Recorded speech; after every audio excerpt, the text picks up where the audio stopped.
Jadi begini, sebenarnya kalau balik sejarah saya itu cukup menarik.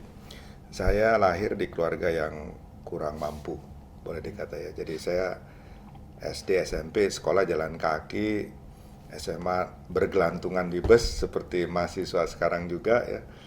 Eh, Waktu masuk universitas saja pilihan hanya the one and only. Waktu itu saya coba ikut SKALU ya, jadi Universitas Indonesia di Fakultas Ekonomi. Jadi seandainya saya nggak diterima pun saya nggak tahu mau sekolah apa karena mampunya cuma di situ. Sesudah menjadi sarjana ekonomi, saya mulai karir di kantor akuntan di Pricewaterhouse, kurang lebih hampir 2 tahun. Dari sana saya memulai karir di perusahaan swasta, PT Kalbe Farma. Jadi saya masuk sebagai cost accountant. Kemudian sesudah beberapa tahun menjadi cost accountant, saya diangkat menjadi finance manager. Kemudian dari finance manager tahun 84 itu. Terus tahun 88 saya diangkat sebagai direktur keuangan dari PT KB Pharma dan menangani bukan hanya di pharmaceutical industry saja, tetapi juga menangani bisnis-bisnis lain seperti packaging, ada kosmetik, ada baby food, dan macam-macam bisnis lainnya ya.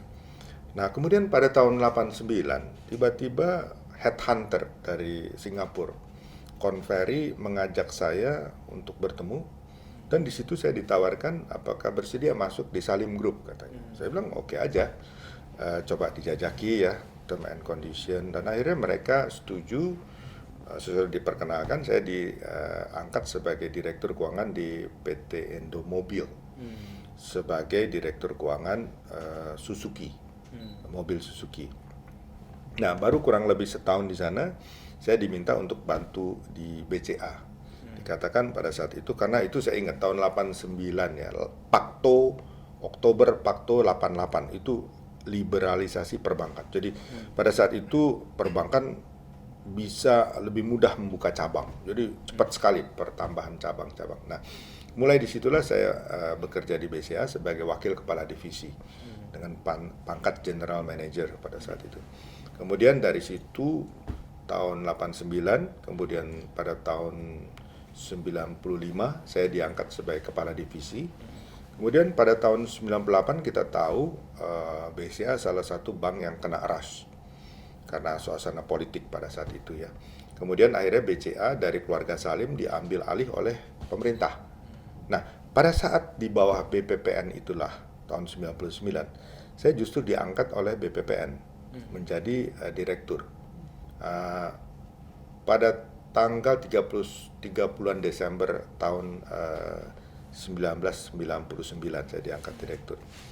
Pada tahun 2005 saya diangkat sebagai wakil presiden direktur dan pada tahun 2011 dalam rapat umum pemegang saham saya diangkat menjadi presiden direktur. Jadi kira-kira itu proses yang saya tempuh sehingga menjabat sebagai presidir saat ini.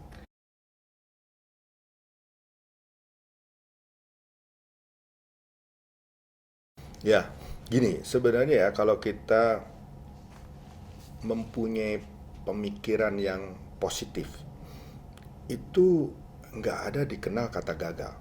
Karena gagal itu merupakan sesuatu yang kita anggap proses yang belum sempurna, yang harus kita sempurnakan lagi. Jadi kalau ditanya apakah saya pernah gagal, saya sendiri merasa saya tidak pernah gagal. Tetapi tentunya bukan berarti sombong tidak pernah melakukan sesuatu yang tidak berhasil ya. Contoh salah satu, saya berpikir mengembangkan bisnis perbankan di luar negeri itu bisa sukses. Remittance bisnis itu salah satu yang menarik bagi saya ya. Karena ada dua. Jelas mendapatkan fee bagi bank. Kedua, menolong para teman-teman TKI yang bekerja di luar negeri untuk mendapat biaya yang semurah mungkin. Karena kalau harus memakai bank asing, biayanya tinggi sekali gitu. Nah, sebab itu saya coba kembangkan bisnis di Malaysia misalnya. Buka 4 kantor sampai 6. Tetapi akhirnya saya melihat proses perizinan, proses rekrutmen, biaya yang ada itu tinggi sekali. Sehingga akhirnya saya memutuskan untuk cut loss dalam arti stop bisnis buka outlet sendiri, tetapi langsung saya rubah dengan bisnis kerjasama. Itu dalam 6 bulan langsung profitable. Karena apa? Pada waktu 6 outlet sudah ada, saya minta tim saya menghitung kapan kita bisa profitable. Jawabannya 6 tahun lagi. Itu baru mencapai break even, ya. Baru mencapai break even, baru sesudah itu bisa profit. Saya cut loss. Nah, kalau dilihat titik cut loss-nya saja itu kegagalan. Ya, gagal mengantisipasi adanya kesulitan-kesulitan itu. Tetapi saya bilang tidak. Saya belajar dengan bisnis kerjasama. Itu ternyata 6 bulan sudah profitable. Ya, jadi kegagalan itu bisa dilihat dari satu sisi, orang itu gagal karena ada kerugian yang di cut loss. Tetapi ada hikmah lain, dia bilang bahwa oh, tipe seperti ini memang tidak cocok untuk proses ini, carilah proses lain, ya. Sehingga kesuksesannya itu dicapai dalam bentuk mengantisipasi atau belajar dari kegagalan yang ada, ya. Jadi saya menyarankan kalau bisa dalam diri kita masing-masing jangan ada perkataan gagal, tetapi ada proses-proses yang belum sempurna yang harus kita sempurnakan. Nah, itulah tantangannya, Pak. Kurang lebih demikian.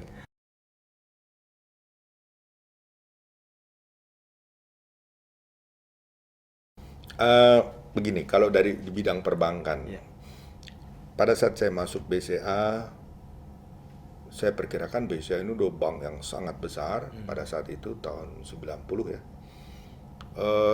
Ternyata saya ditugaskan untuk membangun bisnis treasury. Saya cukup kaget, wah, bank sebesar itu belum ada bisnis treasury pada saat itu. Ternyata yang ada hanya suatu ruangan kecil dengan isi 3 staff, hanya ada satu telepon, Reuters screen, hanya itu saja. Padahal potensinya besar sekali.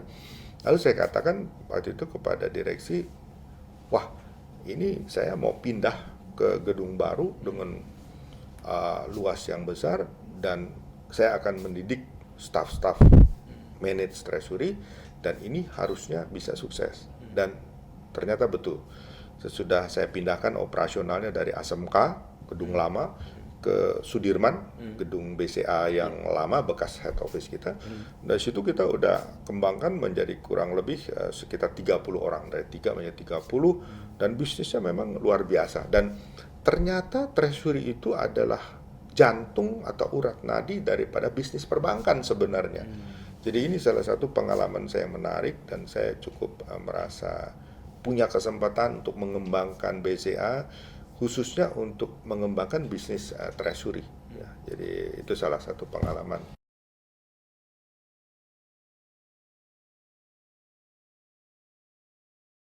Ya, saya kira tepat sekali. Artinya kita kalau mau tanda petik sukses bukan hanya satu bidang.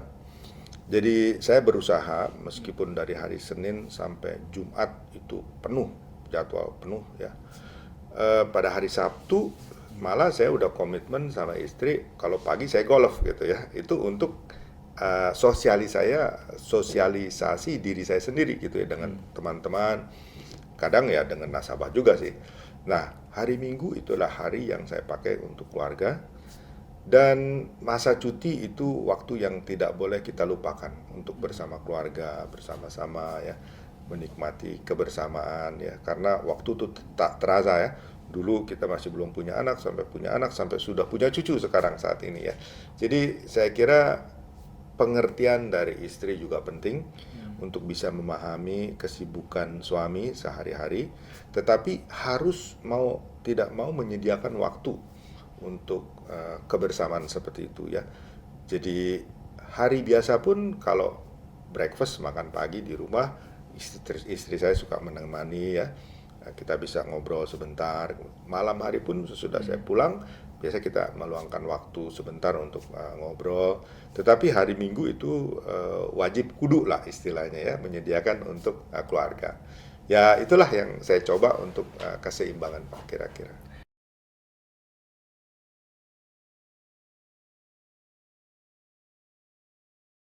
Begini, jadi secara umum, ya, yang saya katakan adalah perlu juga menjaga keseimbangan tadi, Pak, ya. Jadi kalau memang kita sukses di bisnis tetapi timbul permasalahan di keluarga, ini juga akan mengganggu konsentrasi kita waktu kita memimpin bisnis ya. Jadi mungkin sejak awal keseimbangan ini kalau bisa memang tetap dijaga. Tetapi namanya keseimbangan itu kan harus dua pihak, Pak. Nggak bisa keseimbangan itu hanya sepihak, nggak akan seimbang gitu ya. Jadi dalam hal ini dari istri, dari anak-anak juga memahami bahwa kalau di hari-hari kerja akan penuh jadwal, tetapi harus ada waktu yang disisihkan secara khusus untuk keluarga. Jadi ini yang memang harus dicoba untuk dilakukan.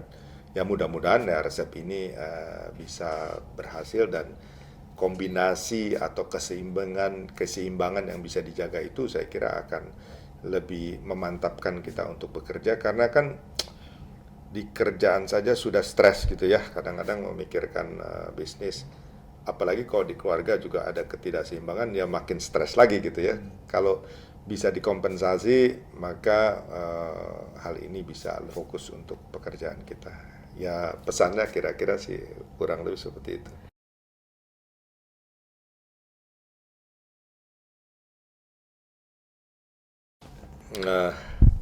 Bang susah juga dikatakan ya. Saya mau belajar begini Pak, karena tanda petik tadi saya sampaikan ya, saya lahir dari keluarga yang kurang mampu ya. Coba belajar untuk memberikan penghargaan kepada siapapun ya. Jadi kalau saat ini misalnya dengan teman-teman wartawan gitu ya, komitmen saya menyediakan nomor handphone saya pasti jawab, tapi saya nggak janji instan gitu ya. Karena nggak mungkin juga kita lagi rapat mau jawabin instan, kan nggak bisa juga. Tetapi sejauh mungkin saya bisa jawab, saya cari waktu entah pagi-pagi bangun atau malam hari atau kapan lah di perjalanan ke kantor, pertanyaan-pertanyaan yang memang menurut saya pantas untuk diberikan jawaban, saya akan coba jawab. Tetapi ada juga kadang-kadang pertanyaan-pertanyaan yang terlalu teknis gitu ya, terlalu detail gitu ya. Pak, berapa banyak sih yang tukar uang hari ini lah? Saya bilang, mohon maaf, Dirut nggak ngurusin tukar uang, saya bilang gitu secara bercanda gitu ya. Tetapi kalau pertanyaan-pertanyaan prinsip ya, sedapat mungkin saya coba jawab gitu. Nah, demikian juga apa yang terjadi di kantor gitu. Kita datang disapa oleh satpam, oleh office boy. Saya berusaha untuk menyapa kembali ya. Jadi ada saya pernah melihat orang yang disapa pun kepala lurus ke atas gitu ya, nggak memandang gitu ya. Saya pikir rasanya kurang bijak kalau kita berlaku seperti itu ya. Ketemu ketemu karyawan, karyawati ya, mereka menyapa ya kita harus membalas menyapa. Ada perasaan friendly terhadap sesama, itu saja sudah memberikan nilai tambah bagi kita ya. Nah, di dalam kepemimpinan sendiri saya berulang kali mengatakan ya, saya berusaha menjadi konduktor dalam suatu orkestra ya. Saya bilang kalau ditanya detail, saya tuh nggak bisa memainkan semua alat. Tanya aja konduktor ya, apa dia bisa main semua alat, itu kan nggak bisa gitu. Dia hanya bisa mendengar suara-suara yang harus keluar dari setiap instrumen, itu wajib. Dan dia bisa mengatakan, nada Anda sumbang, tolong diperbaiki ya, atau wah ada alat yang nggak bener nih, Anda tolong perbaiki gitu. Nah itu sebagai konduktor wajib dan harus tahu gitu ya. Kita memimpin sesuatu kapal besar harus tahu tujuan kita. Kalau ada hal-hal yang nggak benar kita harus ketahui agar kita sampai di tujuan kita.